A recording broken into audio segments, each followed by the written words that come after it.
untuk mengukur seseorang baik atau buruk, jangan dilihat dari berapa sering dia pergi ke tempat ibadah. Lihat cara dia memperlakukan orang lain. Itu ukuran yang paling nyata bagi saya.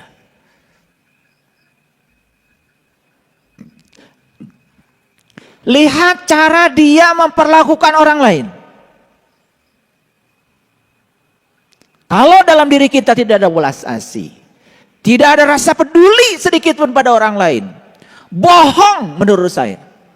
Bohong yang disembah itu adalah Tuhan yang Maha Pengasih. Bohong yang disembah Tuhan Maha Kaya. Bohong.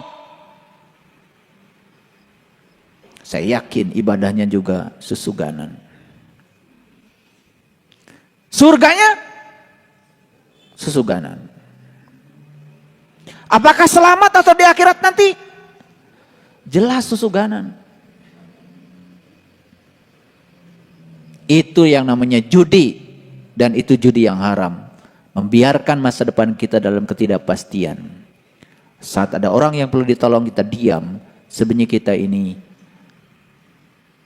berpaling dari tangan Allah yang sedang dihadirkan kepada kita. Padahal sebetulnya itu adalah tali Allah yang menyelamatkan kita. Kenapa hari ini saya berbicara ini? Sudah saatnya spiritual itu nampak menjadi perilaku di kehidupan nyata. Maaf ya, kalau ada orang sakit, sebaiknya jangan cuman kirim Al-Fatihah di WA. Tengok, jangan-jangan gak punya duit buat ke dokter. Ini udah kebiasaan sekarang. Udah kebiasaan. Yang sakit di WA aja.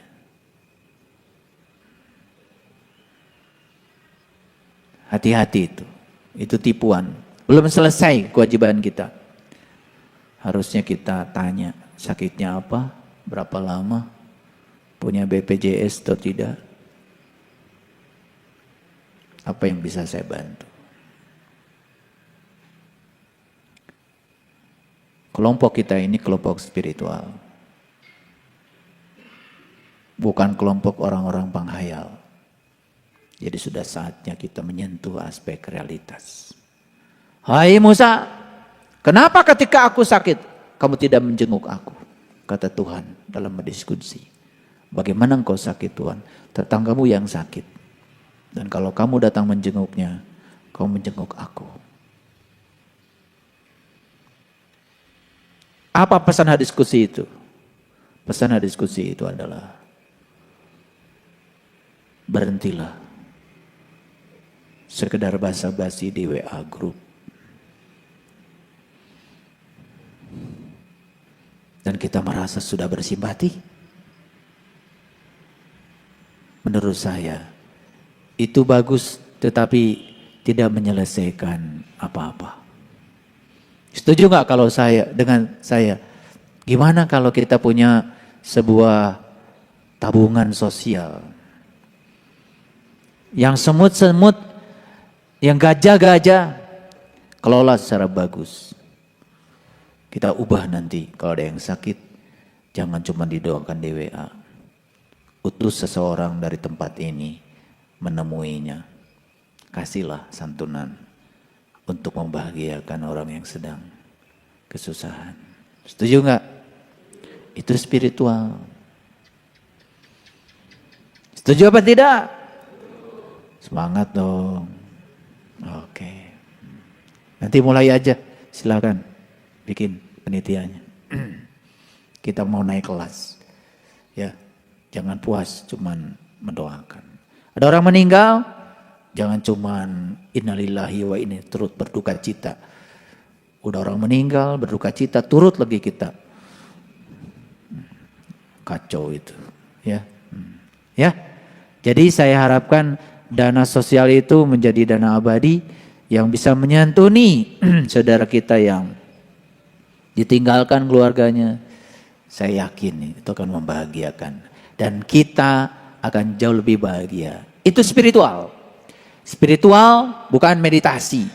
Spiritual bukan hening di tempat tersembunyi. Itu latihannya. Spiritual adalah praktek di kehidupan nyata. Setuju? Setuju apa tidak? Oke, bagus. Berarti ngaji Rabu lanjut.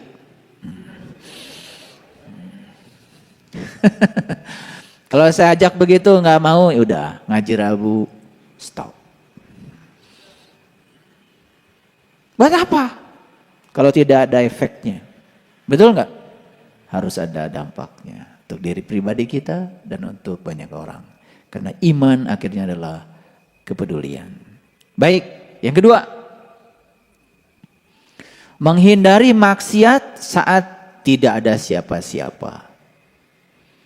Itu yang paling berat. Saya tidak maksiat karena banyak orang yang melihat. Itu nggak hebat. Tidak maksiat walaupun tidak ada siapa-siapa, hebat.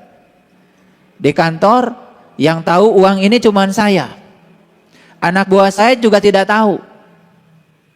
Uang ini langsung ke rekening saya. Gak ada yang tahu. Gak ada yang tahu kan? Mulai dikotak-atik. Itu kepentingan pribadi. Tetapi orang yang hebat, dia mengatakan sekalipun banyak anak buah saya tidak tahu. Tapi saya tidak bisa berbohong pada diri saya sendiri. Dan bersama saya ada Dia Sang Maha Melihat. Betul kata Era Kartini. Nuraniku itulah Tuhanku. Nuraniku itulah surgaku. Nuraniku itulah nerakaku. Saat aku berbuat baik, nuraniku senang dan mengganjarnya. Saat aku berbuat jahat, nuraniku akan menghukumnya dengan rasa bersalah yang dalam. Jadi Tuhan yang di luar terus saja disembah-sembah, dicari-cari.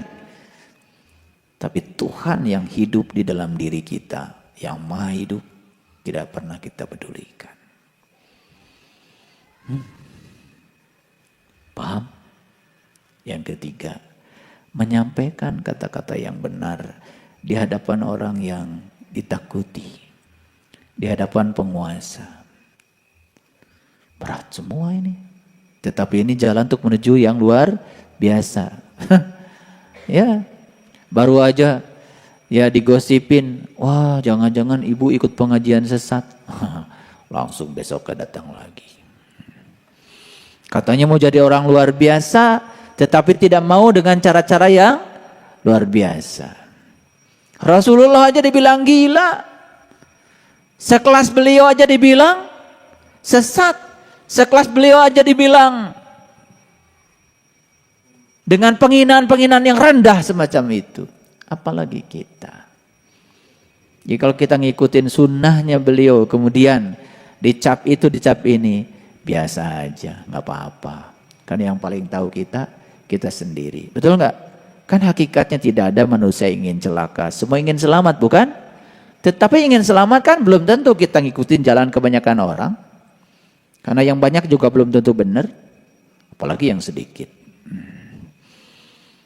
Betul nggak? Itu. Tapi kan kita sudah punya patokan dalam diri kita. Kita sudah punya akal.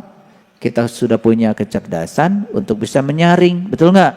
Mana yang masuk akal, mana yang tidak. Baik ya. Mau nggak kita menjadi orang luar biasa? Prakteknya sederhana kan? Satu, apa? Dermawan dikala sedikit. Wah, saya sekarang sedang banyak, ayah. Berarti nunggu sedikit dulu ya supaya luar biasa. Entong.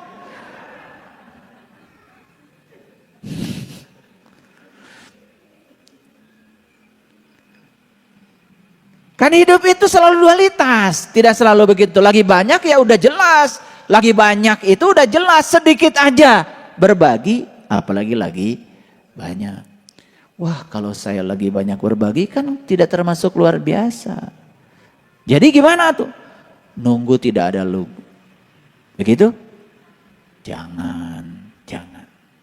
Yang kedua adalah menghindari perbuatan maksiat sekalipun tidak ada yang mengawasi. Dan yang ketiga, menyampaikan kata-kata yang benar, sekalipun itu berat. Siap apa tidak? Iya, harus siap. Kan mau jadi luar biasa. Betul nggak? Iya. Abdi badannya reos gitu teh. Siun. Ari gagah. Mau jadi manusia luar biasa. Ciut, ya, tidak ada keberanian. Gitu. Paham ya? Baik. Jadi orang hebat itu adalah orang yang memiliki kemampuan menyembunyikan kemelaratannya sekalipun sehingga orang lain menyangka ia berkecukupan. Karena dia tidak pernah meminta. Ini perlu saya bahas. Ya, perhatikan saya. Kalau kita sedang kekurangan, kemudian kita mengeluhkan kekurangan, itu jadi doa semakin kekurangan. Karena pikiran, kata-kata, dan perbuatan itu doa. Hati-hati itu. Hati-hati ya. Nah ini bisa diekstrapolasi. Kalau kita sudah punya masalah, hati-hati. Boleh menyampaikan masalah pada orang yang tepat, yang bisa membantu menyelesaikannya. Jangan diumbar kepada sembarang orang. Kalau hanya diceritakan berulang-ulang, hanya menguatkan masalah kita. Karena pikiran, kata-kata, dan tindakan itu doa yang sebenarnya.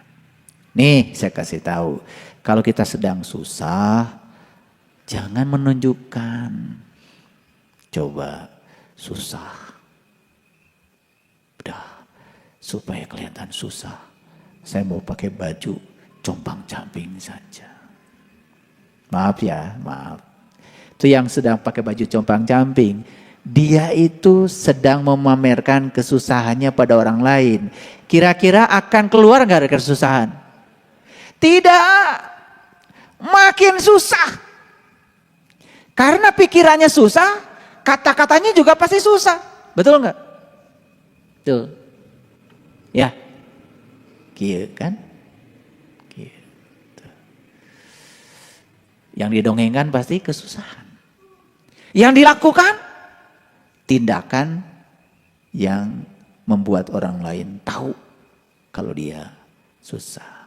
Pakai baju sengaja rambut rapi udah acak-acak. Ya. Kasih lumpur-lumpur dikit. Biar kelihatan susah. Jadi doa enggak itu? Gimana ya saya pengen menyampaikan ini sama mereka yang suka begitu. Caranya gimana ya? Karena kalau mereka terus begitu, sesungguhnya dia sudah menjadikan itu sebagai doa bagi kesusahannya. Nih saya kasih tahu. Susah. Uang gak punya. Tapi tidak pernah cerita kesusahan. Dan tidak pernah menunjukkan diri kalau dirinya sedang susah. Cara ceria. Itu jadi doa. Gak akan lama tuh susahnya. Iya mah tiap panggih tuh boleh.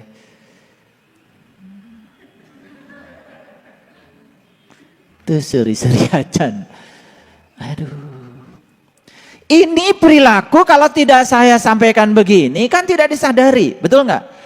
Dianggapnya ketika kita menampilkan kesusahan, kemudian orang berbelas kasih kepada kita, dan kemudian kita akan keluar dari masalah itu, tidak. Makanya ada belas kasih, ada cinta kasih. Ya. Paham maksud saya? Ayo kita sekarang mulai. Bukan berpura-pura, bukan. Sebetulnya itu sedang menghibur diri. Supaya kita tidak semakin terjebak dalam sesuatu yang disebut dengan kesusahan. Karena orang yang hebat itu adalah orang yang memiliki kemampuan menyembunyikan amarah.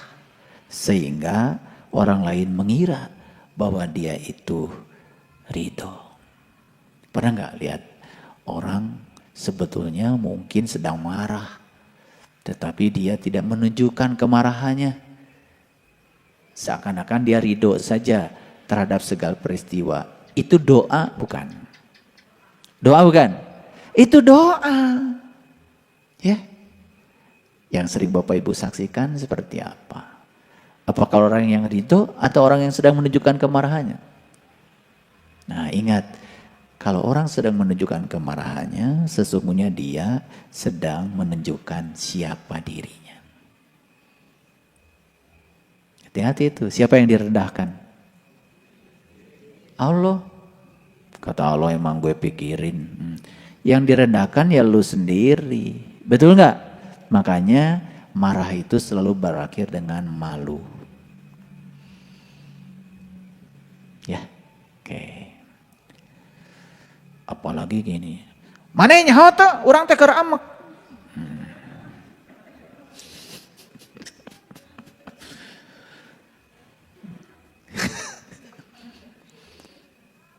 Itu kedah pengumuman.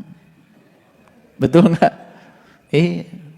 Karena orang yang paling jelek di dunia adalah orang yang sedang marah. Geus katingali gorengna. Teu kudu pengumuman. Nyaho teu maneh urang keur amek. Geus puguh katingali. Betul nggak? Waduh, itu mah pengumuman luar biasa. Ya. Jadi Bapak Ibu, siapkah praktek? Kalau ada kemarahan, coba belajar untuk tidak menunjukkan kemarahan kita. Tunjukkan bahwa kita ridho dengan apapun. Praktek bukan itu. Ini praktek spiritual. Dan pulang dari sini bakal ada kejadiannya. Pulang dari sini nih nanti saya doakan. Ya, coba minggu depan laporkan sama saya. Ya, laporkan sama saya. Betul gak omongan saya? Akan kejadian. Pulang dari sini ntar. Perhatikan saya. Ya. Perhatikan saya. Ya. Itu. Nah, orang yang hebat adalah orang yang memiliki kemampuan menyembunyikan kesusahan. Sehingga orang lain mengira dia senang.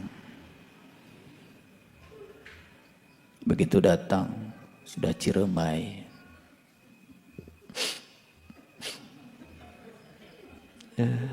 Tiap panggil jeung si eta.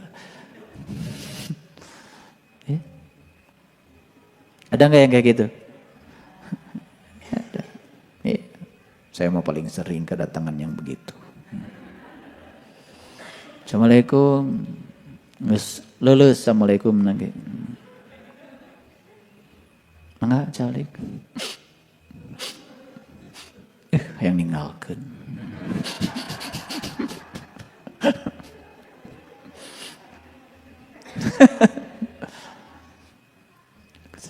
Tahan heula atuh emosi teh, sok ngomong heula. Para ruguh jojolan cerik. Ya. Makanya kita perlu memiliki sahabat dalam hidup ini. Sahabat yang selalu menguatkan.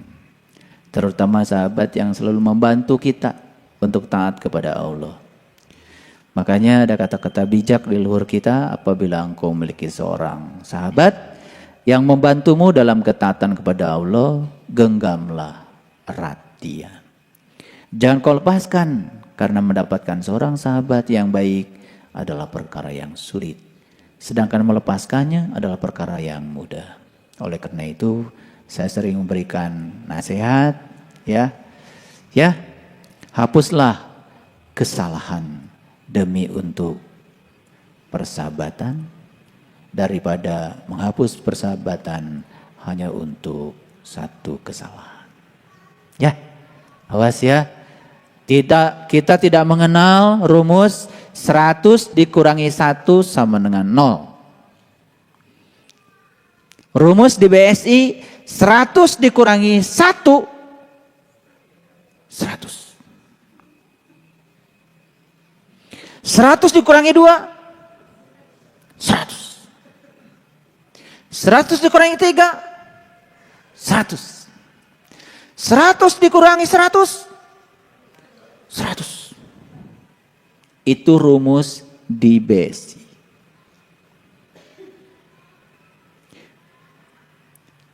Karena selama ini matematika yang kalian gunakan itu matematika yang keliru. 100 dikurangi 1, 0. Ada orang melakukan 100 kebaikan buat kita, satu kali melakukan kesalahan, langsung 0. Tidak ada ampun bagimu. Keren. Manusia macam apa semacam itu. Jadi 100 dikurangi 99 berapa? 100. Waduh, hari ini semua akan datang nih sama kalian habis ini. Semua yang diceramahkan oleh saya sekarang nih, habis ini akan datang. Percaya atau tidak. Nanti pulang dari sini langsung. Ingat, baru tadi. Praktek. Ya. Barang siapa yang mengaku dapat menggabungkan dua cinta dalam hatinya, cinta kepada dunia sekaligus cinta kepada Allah, ia telah berdusta. Gak mungkin. Gak mungkin. Ya, makanya wudhu dulu, sholat dulu. Wudhu dulu baru sholat.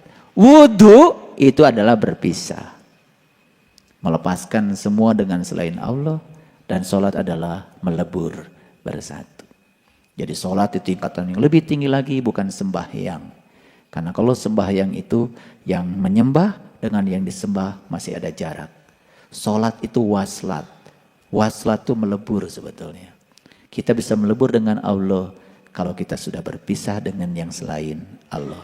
Jadi tidak mungkin kita bisa mencintai dua-duanya. Keren? Oke, makanya rumusnya sederhana, lihat saya semua. Siapa yang mengejar Allah, dia dapat Allah dan dunia. Siapa yang mengejar dunia, dia tidak dapat dua-duanya. Jadi tidak ada dapat salah satu. Ya, dapat dua-duanya atau hilang dua-duanya. Ya. Untuk menjadi manusia yang luar biasa itu, ya memang kelasnya Nabi, kelasnya Rasul aja dihina, apalagi kelas kita. Betul? Maka biarlah mereka bersikap bodoh dan menghina. Dan tetaplah kita bersikap santun. Gaharu akan semakin wangi ketika disulut api. Gaharu itu kemenyan.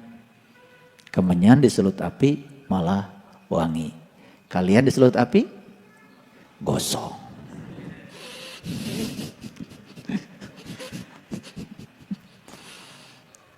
Suka menyulut gaharu nggak di rumah?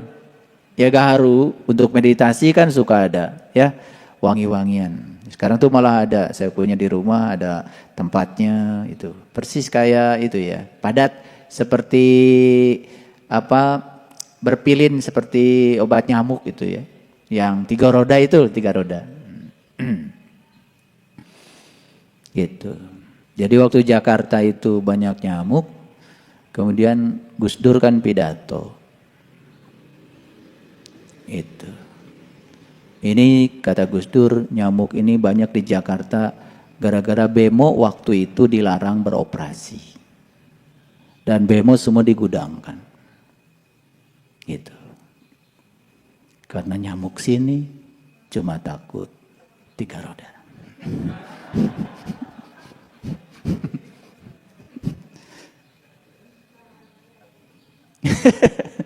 Yang ketawanya terlambat itu berarti IQ-nya di bawah 100 itu. Nanya, maksudnya naon? Aduh, pira aku nggak bodor kedah dijelaskan.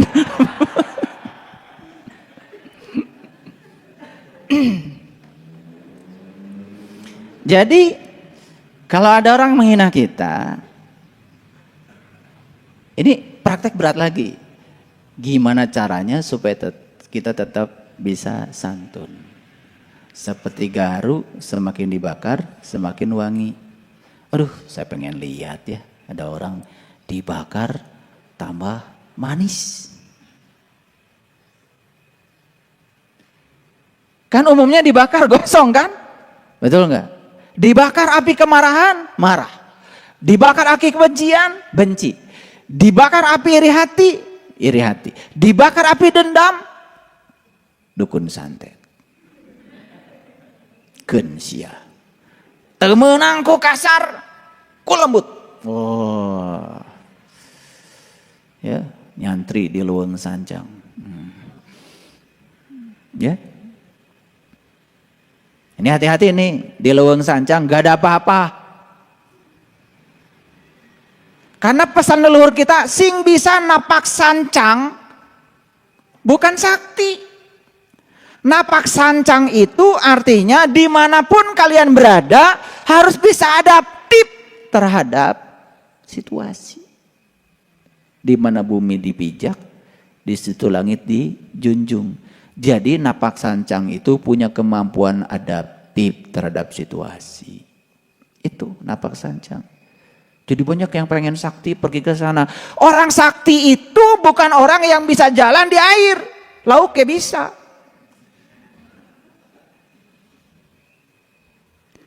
Orang sakti itu yang hidupnya napak, membumi, dimanapun dia berada, dia selalu diterima. Makanya tanya pada dirimu. Kalau saya datang di kumpulan itu, apakah mereka bersyukur dengan kehadiran saya? Atau menyesal dengan kehadiran saya? Kalau satu kumpulan itu bersyukur atas kehadiran kita, dan menyesal atas ketidakhadiran kita, dan menyesal atas kepergian kita,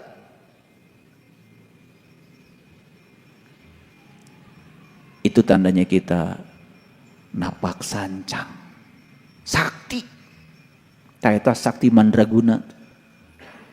Anu katabrak, disambung-sambungkeun toh. Nyambung deui, sakti. Bukan. Kalau orang diberi kelebihan seperti itu adalah kelebihan khusus dari Allah. Sakti tidak. Dia sedang dipakai oleh Allah untuk itu.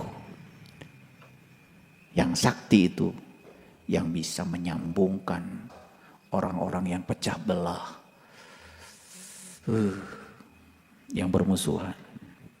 Taetanu sakti. Ya. Gitu.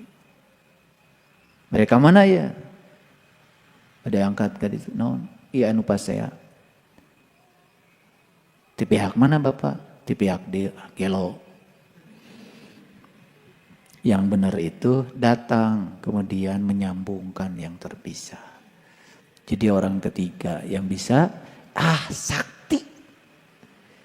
Tahu manusia sakti sekarang? Yang kayak gitu sakti.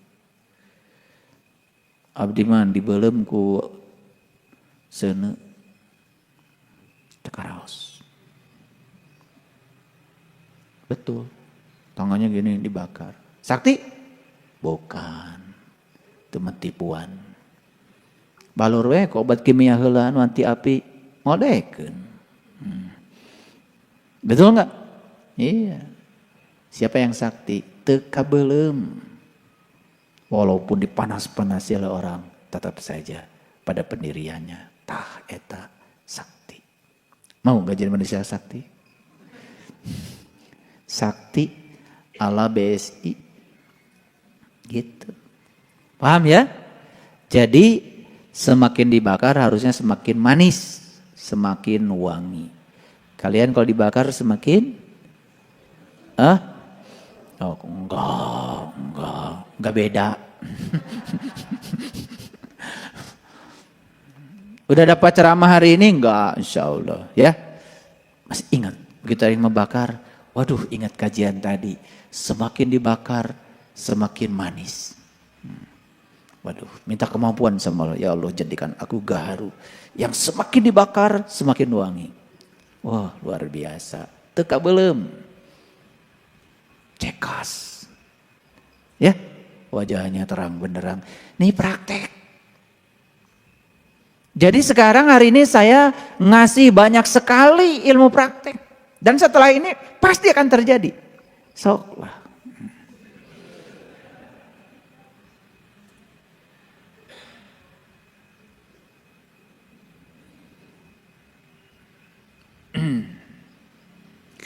Terlalu keras dan menutup diri terhadap orang lain akan mendatangkan musuh.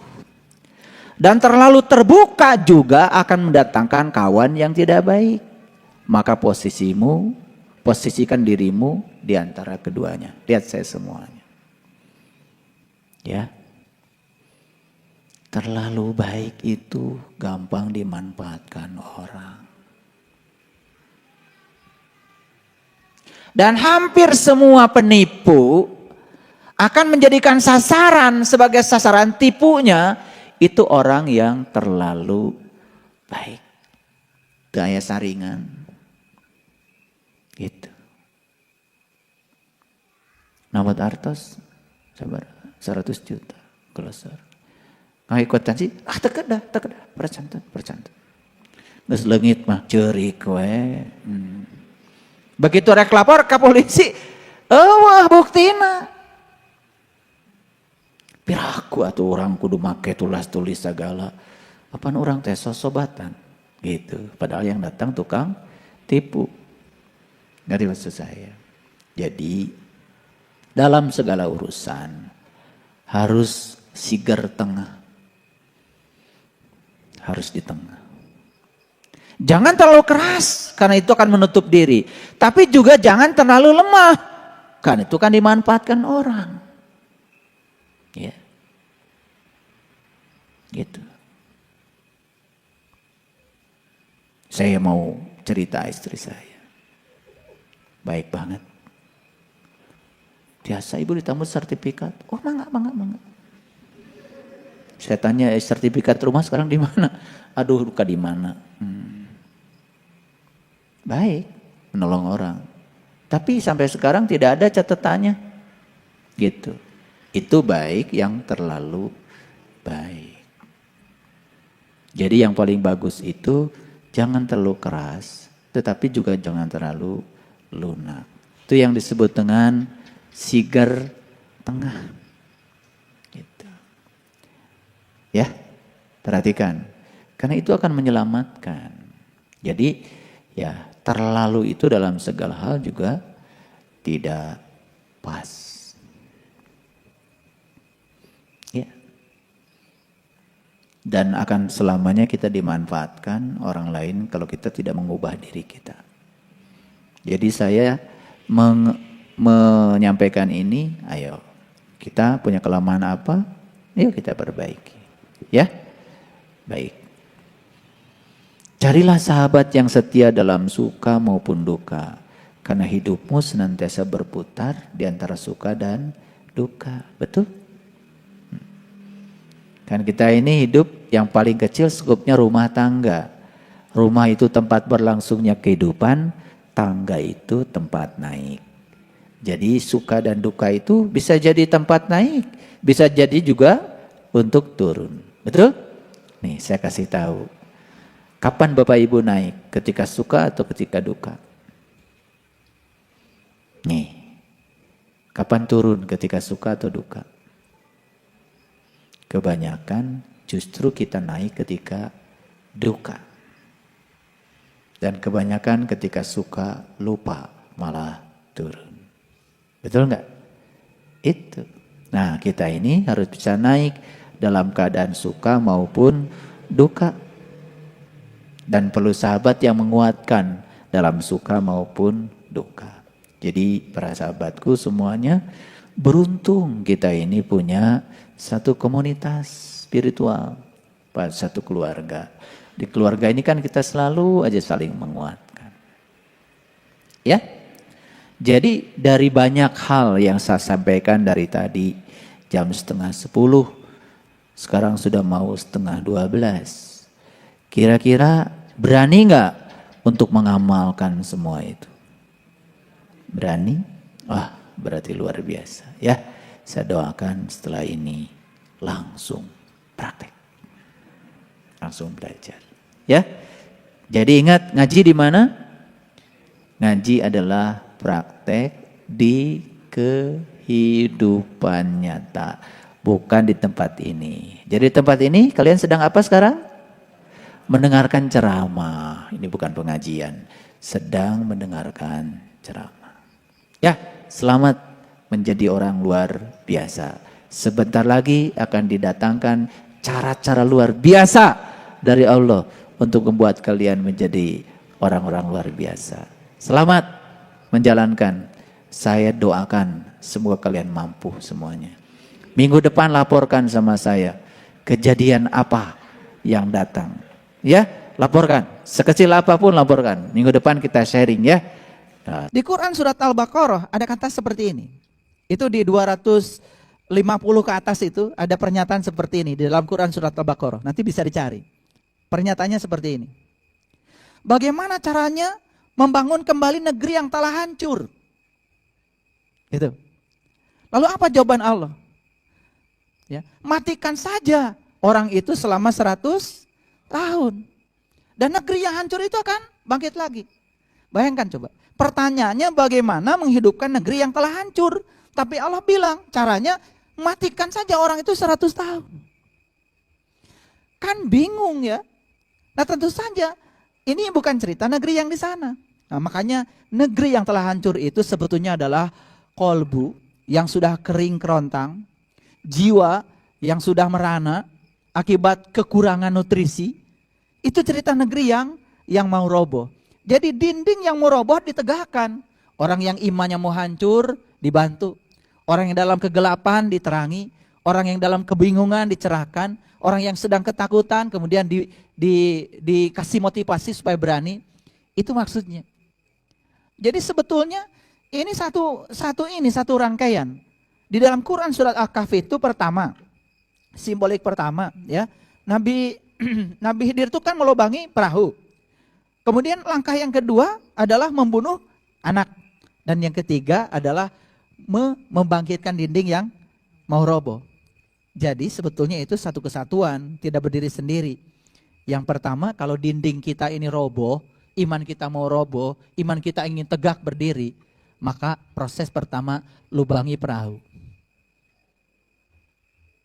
Belajar melihat ke dalam diri kita sendiri.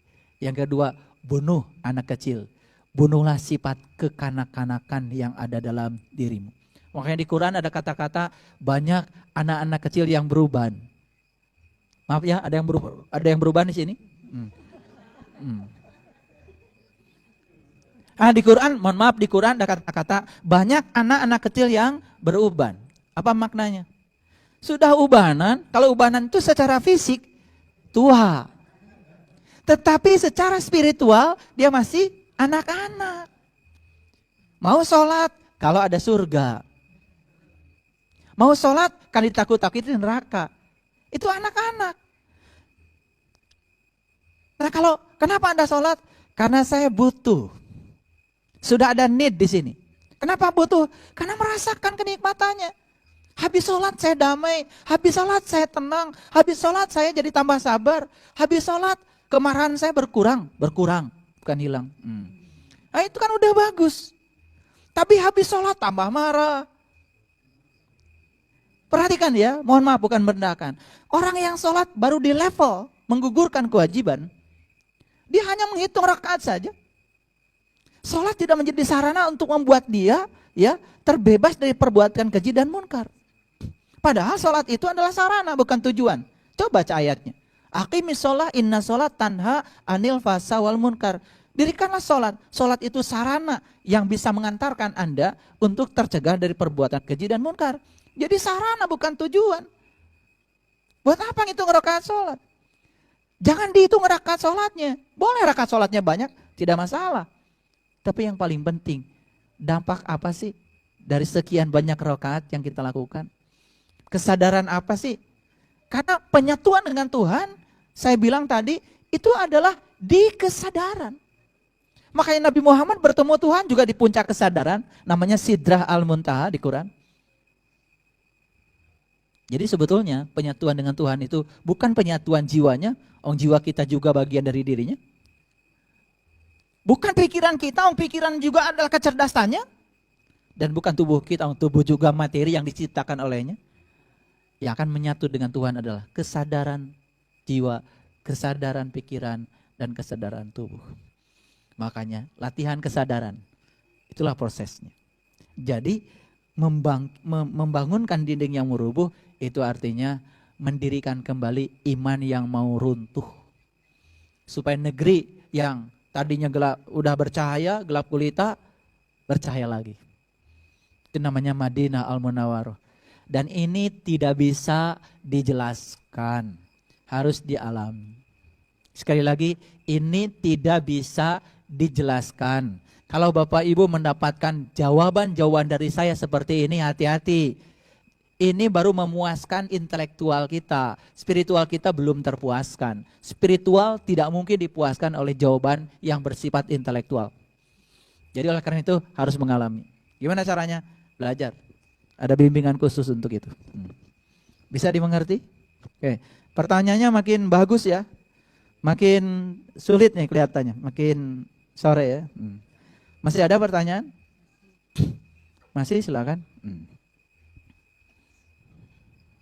Assalamualaikum, Ayah Guru. Saya Ovi. Saya mau menanyakan, Waalaikumsalam warahmatullahi wabarakatuh. membaca surat Yasin itu diperuntukkan untuk orang meninggal atau orang yang masih hidup? Terima kasih. Assalamualaikum warahmatullahi wabarakatuh. Wah, Yasin ya. Pertanyaannya berat-berat ya. Membaca surah Yasin itu untuk orang yang meninggal atau untuk orang yang masih hidup? Saya akan uraikan dulu Yasin sedikit, nanti jawab sendiri ya, untuk siapa. Kalau kita baca surah Yasin, Yasin itu surah yang ke-36.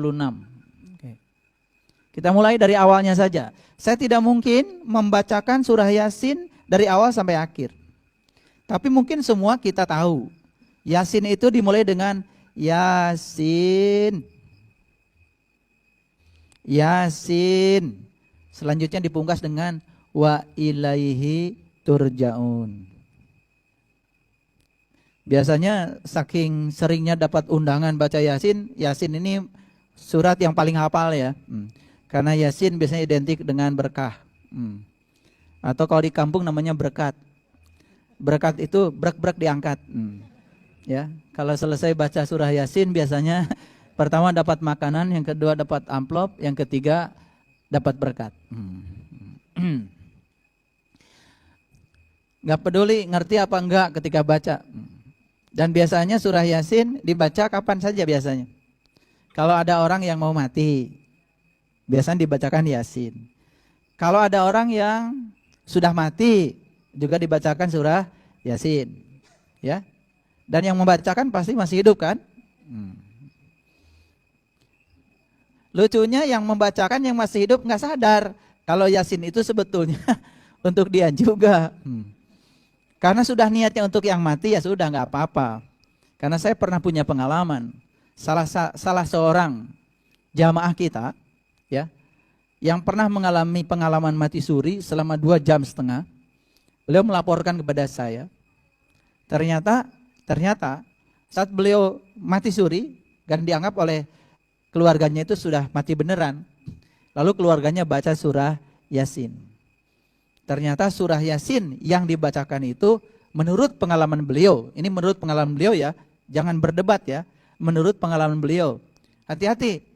Ini bukan soal benar salah. Itu pengalaman spiritual beliau.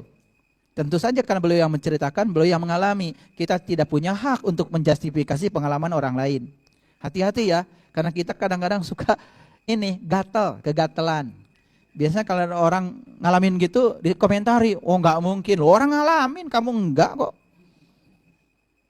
Ini ngalamin nih mati surinya. Jadi kalau ingin ngalamin ya tentu saja mati suri dulu. Nah dalam pengalaman mati surinya itu beliau mengatakan kepada saya sudah berada di alam yang tentram, damai, di taman yang sangat luar biasa yang tidak bisa saya ceritakan karena tidak ada bandingannya dengan di sini. Tiba-tiba pertama saya mendengar ada alunan bacaan surah Yasin. Nah, ketika beliau itu sudah selesai mendengarkan suara itu tidak membuat beliau pengen pulang lagi ke sini, ke dunia, enggak. Tapi tiba-tiba beliau mendengar ada orang yang menangis.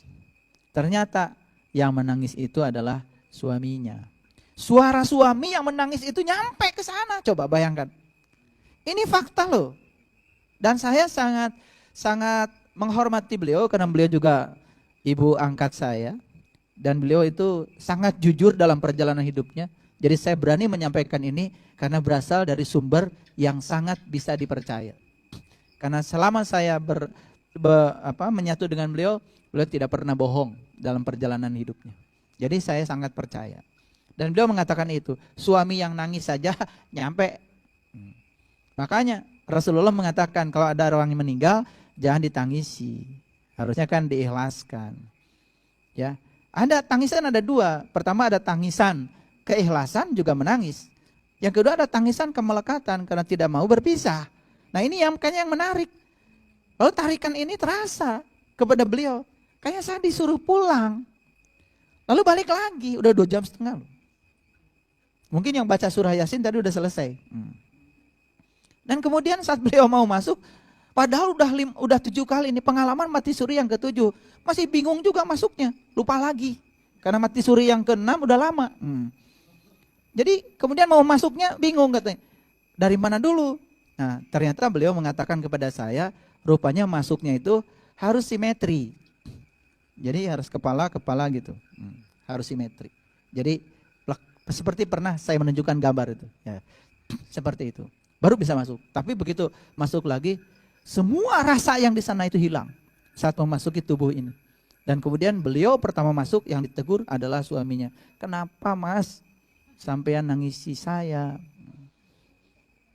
Padahal saya sudah di sana. Gitu. Nah yang kedua kemudian beliau penasaran. Berarti sadar kan? Ditanya, siapa yang bacakan Yasin? Rupanya yang bacakan Yasin itu anaknya. Padahal anaknya itu baru belajar Yasin, itu baru belajar baca yang ya panjang pendeknya nggak jelas lah.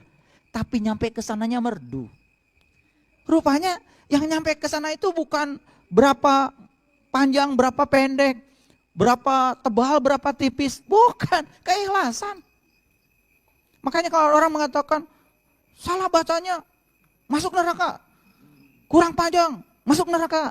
Kayaknya dia deh yang punya neraka. Gak gitu. Menurut pengalaman beliau yang sudah mencapai tingkat kebijaksanaan, ternyata keikhlasan kata beliau yang nyampe ke sana.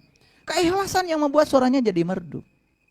Jadi berdasarkan jawaban ini,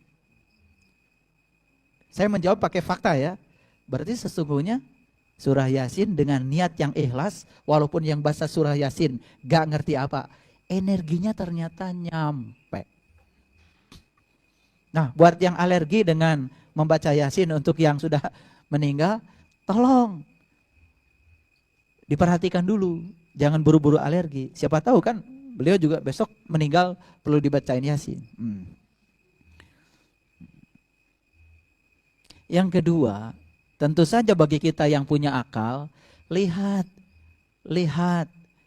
kedalaman dari surah Yasin. Saya sudah membuat CD khusus, 1 CD tentang surah Yasin. Silahkan itu didengar dan tidak mungkin dijelaskan di sini. Cari CD saya khusus surah Yasin. Judul CD-nya kalau nggak salah Wahai Sin, saya beri nama itu. Itu 1 surat, itu sampai wa ilahi turja'un. Secara global saya ingin katakan, di surah Yasin itu isinya apa? Isinya adalah perjalanan untuk pulang. Jadi sebetulnya surah Yasin secara faktual tadi untuk yang sudah meninggal dibacakan tidak ada problem. Energinya nyampe. Tetapi lebih dahsyat lagi kalau surah Yasin dipandang sebagai petunjuk untuk jalan pulang. Dan isinya di surah Yasin itu adalah syarat makna dengan jalan-jalan pulang. Pulang kemana? Wa ilaihi turja'un. Makanya puncaknya surah Yasin adalah wa ilaihi turja'un. Keren banget. Dan saya tidak mengurai di sini ya. Ya, jadi cari CD yang sudah saya rekam, judulnya Wahai Sin. Itu 1 surat dikupas dari ayat 1 sampai ayat terakhir. Nah, yang awal saja. Yasin ada 2 huruf, ya dan sin. Ya itu biasanya wahai. Merujuk kepada terjemahan Yasin yang disampaikan oleh Kiai Haji Hadirani, beliau orang Banjar, ahli ma'rifatullah yang menulis buku 4M. Ma'rifat, Musyahadat, Mukasyafat, Mahabah. Disitulah saya menemukan tulisan beliau, Yasin, wahai Sin. Dan Sin itu geriginya 3. Dan 3 itu melambangkan Nurullah, Nur Muhammad, Nur Insan. Melambangkan satu kesatuan dari unsurnya ruh. Jadi sebetulnya Sin itu adalah manusia yang sudah bisa menemukan diri sejatinya. Makanya wahai Sin. Nah semoga kita juga termasuk yang dihaikan. Makanya Sin, ya surah Yasin itu dibaca sebagai sholawat. Sholatullah, salamullah, ala toha, rasulillah. Sholatullah, salamullah, ala Yasin, habibillah. Keren banget. Jadi Sin itu sebutnya orang yang sudah mencapai Tuhan. Sudah mendapatkan cintanya Tuhan. Sudah dicintai Tuhan. Disebutnya juga habibillah. Orang-orang yang dicintai Allah. Semoga kita termasuk yang seperti itu. Kalau hidup dicintai Allah, matinya kan pasti kembali pada Allah. Wa ilahi turja'un. Ini cuma dikupas ujung-ujungnya saja. Dalamnya enggak. Karena itu terlalu panjang. Saya kalau mau mengupas surah Yasin, beneran surah Yasin ya, perlu 60 SKS kuliahnya. Bisa dimengerti sementara waktu ya. Semoga penasaran dan nanti membaca. Baik, masih ada pertanyaan? Bismillahirrahmanirrahim. Assalamualaikum warahmatullahi wabarakatuh. Nama saya Eti. Waalaikumsalam warahmatullahi wabarakatuh. Sebagai orang muslim kita sudah sering melaksanakan, bertahun-tahun melaksanakan ibadah saum. Terutama di bulan Ramadan yang diakhiri dengan Idul Fitri. Sebetulnya makna saum seperti apa ya yang menghasilkan Idul Fitri yang sebenarnya? Itu saja. Terima kasih. Wassalamualaikum warahmatullahi wabarakatuh. Waalaikumsalam warahmatullahi wabarakatuh. Pertanyaannya bagus-bagus ya. Susah-susah ya. Silakan ada yang mau menjawab?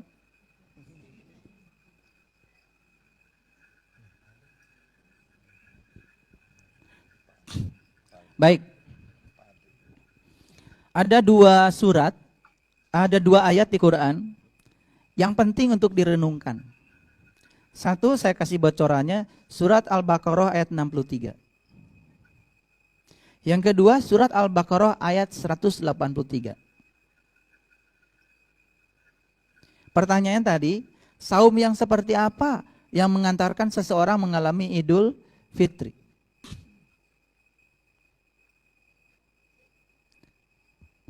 Kalau saum yang mengantarkan kita pulang kampung, macet-macetan kan itu sudah jelas ya, itu tidak usah dibahas. Semua sudah kita alami. Pokoknya akhir saum, Lebaran kan?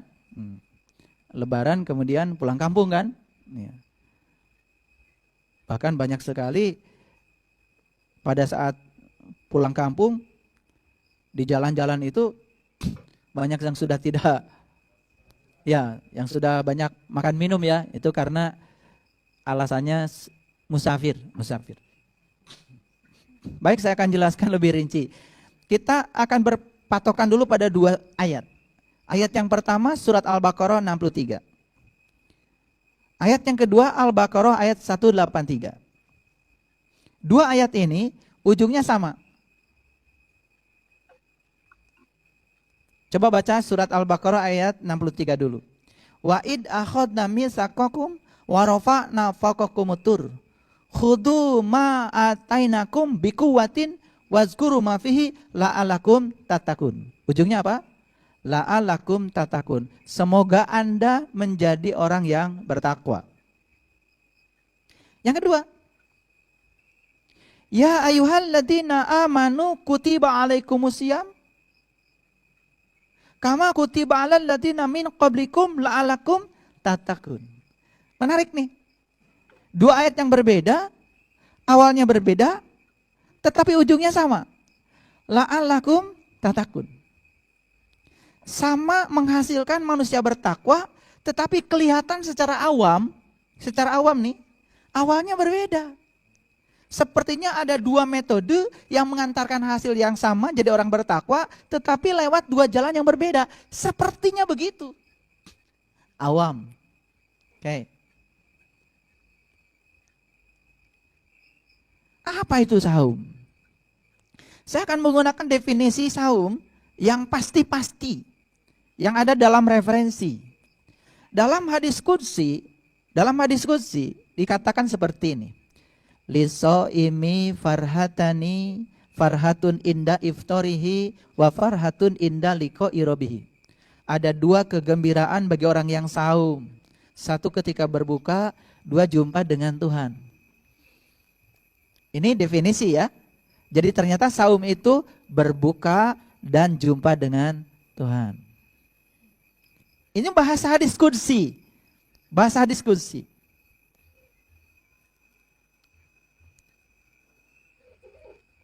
Terus yang tadi, yang ayat yang ke 63. Dan ingatlah ketika aku mengambil janji darimu, lalu aku angkat gunung di atasmu. Dan peganglah teguh-teguh apa yang aku pertunjukkan. Ingatlah apa yang ada di dalamnya. Pasti kamu jadi orang yang bertakwa. Jadi kayaknya saum di ayat ke-183 ada kaitannya dengan mengambil janji, diangkat gunungnya, ditunjukkan sesuatu di gunungnya, ingat yang ditunjukkan, baru jadi orang yang bertakwa. Nah, di dalam ayat 163 itu ada isi dari penjelasan hadis qudsi tentang saum. Itu sebabnya secara hakikat sebutnya saum itu lebih tendensius kepada proses pengendalian diri untuk jumpa dengan Tuhan. Tetapi secara syar'i yang namanya saum ada juga penjelasan di Quran. Ya tentu saja ya menahan tidak makan minum sejak dia terbit matahari sampai fajar. Itu salah? Tidak. Itu juga benar. Karena dari aspek religius, dari aspek sosial, dari aspek medis, saum yang menahan lapar dari pagi sampai sore itu luar biasa, manfaatnya banyak. Bukankah dengan saum itu lambung kita diistirahatkan? Betul? Diberi kesempatan untuk recovery. Sehingga lambung yang terluka diizinkan untuk menata kembali enzim-enzim yang bisa menutupi lapisan lambung. Sehingga zat asam di lambung tidak kemudian bertambah melimpah. Bukankah begitu? Makanya banyak orang yang mau saum karena punya penyakit mah ragu-ragu. Saya kalau saum dalam keadaan penyakit, jangan-jangan dia itu akan parah mahnya. Bukan oleh saum, oleh pikirannya. Tapi banyak orang yang saya insya Allah yakin kepada Allah. Tidak mungkin perintah Allah kepada umatnya, kepada hambanya, ya, untuk menyakiti hambanya. Saya yakin perintah Allah itu benar adanya dan saya akan saum. Diputuskan saum, ternyata 1 bulan setelah saum penyakit mahnya sembuh. Paham maksud saya? Jadi saum yang menahan lapar saja itu akan mengantarkan kita pada lebaran. Dan belum tentu mengantarkan kita pada Idul Fitri. Karena Idul Fitri sering diartikan 3. Id itu artinya kembali. Fitri itu artinya ada 3. 1, Fitri itu bisa diartikan watak asli. Jadi Idul Fitri kembali ke watak asli. Kan Bapak Ibu punya pengalaman coba. Sebelum bulan Ramadan suka maaf. Kadang-kadang suka sedikit-sedikit, kadang-kadang ikut-ikutan. Ngomongin orang misalkan. Ini awal Ramadan nih, belum saum. Begitu saum, mau ngomongin orang langsung. Lagi saum. Ada mau ngomongin orang? Lagi saum. Alhamdulillah selama sebulan gak ngomongin orang. Begitu selesai 1 bulan, satu Syawal, lebaran pertama, sudah mulai ngomongin lagi. Itu namanya Idul Fitri, tapi kembali ke watak asli. Mau marah bulan puasa, saum. Di pasar mau nawar pun, selama Ramadan berubah jadi dermawan. Biasanya nawar, luar biasa. Ya. Timun 1 kilonya udah 2.000, masih ditawar. Ya. Betul? Tapi selama Ramadan sifat pelitnya tidak ada. Dermawan selama Ramadan. Selesai lebaran kembali lagi nawarnya auzubillah. itu kembali ke watak asli. Fitri artinya watak asli. Idul Fitri kembali ke watak asli. Idul Fitri yang kayak gini insya Allah semua orang. Fitri dari kata iftar. Iftar itu artinya adalah sarapan pagi. Idul Fitri artinya kembali sarapan pagi. Kan selama Ramadan 30 hari gak sarapan pagi, diganti jadi sahur. Begitu mau sholat id, pagi-pagi sudah makan ketupat, opor, betul nggak? Iya, betul. Nah, kembali sarapan pagi itu juga Idul Fitri. Idul Fitri yang kedua, insya Allah semua orang kebagian. Nah, Idul Fitri yang ketiga adalah kembali kepada fitrah. Makanya kata id satu-satunya ada di Quran surat Al-Maidah. Ada doa Nabi Isa di Quran surat Al-Maidah ayat 114 yang berbunyi Allahumma rabbana anzil alaina maidatan minas samai takunu lana id. Ya Allah, turunkanlah hidangan dari langitmu. Yang turunnya hidangan itu merupakan sebuah hari raya bagiku. Jadi id yang sebenarnya di Quran itu adalah hari raya. Kapan hari raya? Bukan lebaran. Tepat saat hidangan dari langit turun. Apa hidangan dari langit? Langit tentu saja bukan yang di atas. Kalau di Quran ada kata-kata langit biasanya mengacu ke dalam dimensi spiritual, dimensi rohani. Hidangan dari langit adalah saat dimana kita merasakan kehadiran Dia, Tuhan yang maha perkasa di dalam diri. Saat beliau hadir dalam diri, itulah perayaan yang luar biasa. Dan itulah Idul Fitri. Kenapa disebut Idul Fitri? Bukankah saat kita di rahim ibu, saat kita bermandikan ketuban, saat kita berenang dalam lautan ketuban, di fase Mas Kumambang, saat itu kan kita ditanya, apakah aku ini Tuhan? Dan kita menjawab, ya, aku menyaksikan. Dan saat kita lahir ke alam dunia, yang disaksikan kita lupa. Kalau kita bisa bertemu dengan guru yang bisa mengantarkan kita untuk mengalami saum secara hakikat, Idul Fitri akan kita alami. Disitulah kita akan merasakan apa yang pernah dirasakan waktu di rahimnya ibu. Kembali membayar utang karma kita, utang lupa kita kepada Allah.